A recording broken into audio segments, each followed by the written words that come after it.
Pentingnya vaksinasi yang tepat sasaran dapat memaksimalkan upaya mencapai herd immunity serta diharapkan bisa menghentikan laju pandemi di Indonesia. Lalu bagaimana upaya pemerintah daerah menghindari adanya penyalahgunaan vaksin oleh oknum pejabat? Kita akan membahasnya lebih lanjut dengan Benyamin Daphni, Wakil Wali Kota Tangerang Selatan melalui sambungan Zoom. Pak Benyamin, selamat pagi.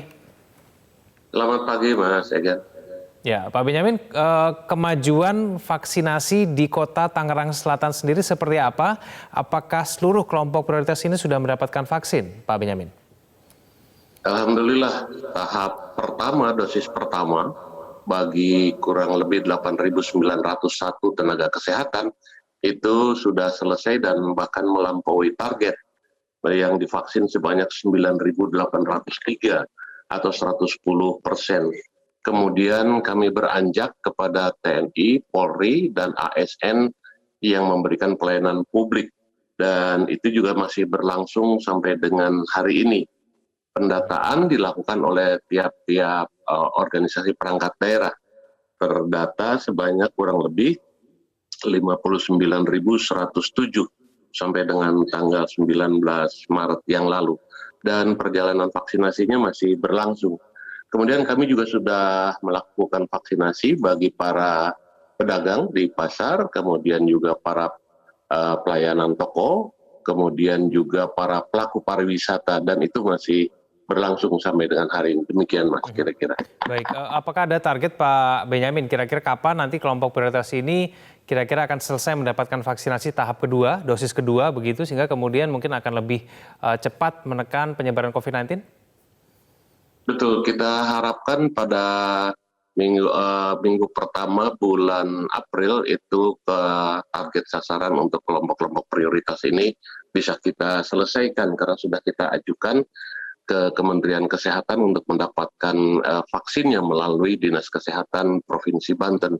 Oleh karena itu kami bekerja sama dengan stakeholder yang lain, pengembang dan sebagainya untuk tempat-tempat yang memang cukup luas.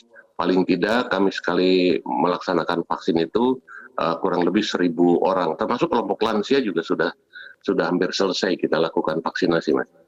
Baik, untuk kelompok prioritas yang mungkin belum mendapatkan panggilan, Pak Benyamin, kalau mereka mau datang ke fasilitas kesehatan secara langsung go show gitu, apakah diperbolehkan? Kalau di Tangerang Selatan sistemnya kita nanti mereka setelah didaftarkan oleh PIC-nya itu nanti akan mendapatkan panggilan melalui aplikasi yang sudah kita siapkan. Nanti tanggal berapa, di mana, jam berapa itu nanti akan diberikan informasi. Jadi tidak bisa go show seperti demikian. Oke, baik. Pak Benyamin, ini ada dugaan penyalahgunaan jatah vaksinasi ya. Ini di RSU Tangsel begitu. Keluarga anggota DPRD Tangsel juga disebutkan mendapatkan vaksinasi dan ini dikritisi oleh sejumlah pihak. Ini dari pemerintah Kota Tangerang Selatan menanggapi hal ini seperti apa Pak Benyamin? Saya menyaksikan langsung vaksinasi pada waktu itu, jadi memang 50 anggota DPRD bersama kurang lebih 23 sekretariat dewan itu dilakukan vaksinasi. Dan tidak ada anggota keluarga yang mengikuti vaksinasi tersebut. Kenapa? Karena kita sistemnya pendaftaran terlebih dahulu, Pak. Dengan daftar nama yang sudah tersimpan dalam aplikasi, itu kita lakukan vaksinasi. Jadi kalau tidak ada dalam data, maka itu tidak bisa kita vaksin. Keluarga saya juga contohnya itu belum bisa divaksin sampai dengan hari ini karena memang belum kebagian waktu seperti demikian. Jadi saya kira itu tidak benar.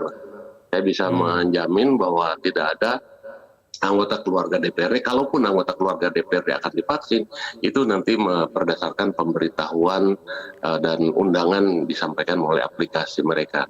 Seperti demikian. Ya, mungkin ada juga oknum-oknum yang mungkin nakal nih, Pak Benyamin. Kalau misalnya mereka ternyata mencoba-coba begitu mendaftarkan anggota keluarga mereka, apakah nanti di tempat kesehatan itu akan bisa langsung menolaknya begitu? Iya, sistemnya sudah demikian, Mas. Jadi petugas kita kalau tidak ada di dalam data, karena setiap meja itu sudah dilengkapi dengan data-data nama gitu. Dan seterusnya, by name by address itu sudah lengkap. Jadi kalau tidak ada di sana, itu akan ditolak oleh para petugas itu karena ini nanti akan mengganggu jumlah vaksin yang ada gitu kan. Kita kan mengalokasikan sesuai dengan data yang tersedia gitu. Baik, berarti memang berita itu tidak benar begitu ya Pak Benyamin ya? Saya konfirmasi sekali lagi Ya, untuk penegasannya. betul, Oke. betul. Saya dapat katakan tidak benar itu. Baik, Pak Benyamin, sekarang prioritas dari pemerintah Kota Tangerang Selatan, kedepannya seperti apa berkaitan dengan proses vaksinasi ini? Kami akan menyelesaikan vaksinasi bagi lansia, kemudian juga yang sekarang sedang berlangsung adalah vaksinasi bagi para pelaku pariwisata, kemudian setelah ini kami akan melakukan vaksinasi bagi para pemuka agama, pengurus masjid, pengurus gereja, vihara, dan seterusnya gitu, kemudian nanti baru kepada kelompok-kelompok sasaran yang lain yang prioritasnya kami ajukan, kemudian nanti di drop jumlah vaksin sesuai dengan pengajuan kami. Seperti demikian. Jadi kita utamakan sekarang termasuk juga kepada petugas-petugas perbankan yang banyak bersering bersentuhan dengan masyarakat. Itu prioritas terlebih dahulu seperti yang kita lakukan saat ini. Baru kemudian nanti pada titik tertentu, waktu tertentu pada kelompok masyarakat luas. Baik, saya konfirmasi lagi Pak Benyamin, untuk anggota kelompok yang termasuk dalam kelompok prioritas ini, kalau misalnya mereka tidak mendapatkan panggilan ataupun tidak mendapatkan instruksi untuk mendapatkan vaksinasi di suatu tempat fasilitas kesehatan di Tangerang Selatan, mereka tidak bisa datang langsung begitu ya Pak Benyamin ya, mereka harus menunggu dan melihat informasi selanjutnya dari Dinas Kesehatan setempat begitu ya Pak Benyamin ya? Betul. Betul sekali demikian Mas, berdasar sesuai dengan aplikasi yang diisi oleh mereka, sistem yang diisi oleh Itu mereka. termasuk tenaga pendidikan juga begitu ya Pak Benyamin ya? Betul, betul demikian.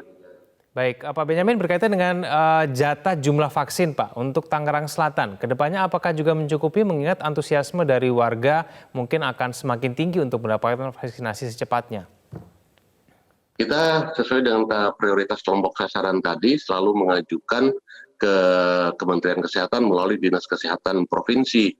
Jadi seminggu ke depan kami sudah mengajukan kira-kira berapa jumlah vaksin yang akan dibutuhkan. Selama ini alhamdulillah tidak ada kendala terhadap jumlah vaksin yang di drop ke pemerintah Kota Tangerang Selatan sehingga vaksinasi selalu bisa kita lakukan baik-baiknya gitu Mas. Baik. Tapi kebutuhannya berapa sih Pak Benyamin vaksin untuk di warga Tangerang Selatan ini? Kalau total seluruh seluruh masyarakat Tangerang Selatan kurang lebih 1,2 juta, Pak. 1,2 juta. Baik, Pak Benyamin, mengingat bahwa Anda juga menjadi wali kota terpilih pemerintah Kota Tangerang Selatan di periode selanjutnya. Mungkin konsentrasi apa Pak yang mungkin akan dilakukan ke depannya kalau kita mau berbicara bahwa menekan penyebaran COVID-19 ini hingga mungkin waktu yang belum bisa kita pastikan sampai kapan begitu Pak Benyamin? Ya, memang tentunya kebijakan yang ditempuh oleh Bu Airin akan kami lanjutkan. Jadi begitu dilantik, nanti fokus penanganan COVID adalah prioritas utama. Kami akan bergerak dari hulu dan hilir. Dari hulu tentunya bersama dengan jajaran TNI dan Polri melalui kampung tangguh dan sebagainya akan kami terus tingkatkan disiplin masyarakat terhadap protokol bukan lagi 3M di kami tapi 5M. Memakai masker, mencuci tangan, menjaga jarak, menghindari kerumunan dan membatasi mobilitas itu yang kita prioritaskan. Kemudian di hilir kami sedang menyiapkan fasilitas-fasilitas pelayanan kesehatan secara berjenjang untuk pelayanan COVID di Tangerang Selatan ini. 2 rumah sakit tipe C ini saat ini sudah hampir selesai 100% persiapannya untuk dioperasikan seperti demikian antara lain. Baik, Wakil Wali Kota Tangerang Selatan Pak Benyamin Daphni, terima kasih telah bergabung bersama kami di Metro Pagi Prime Time. Selamat pagi Pak Benyamin.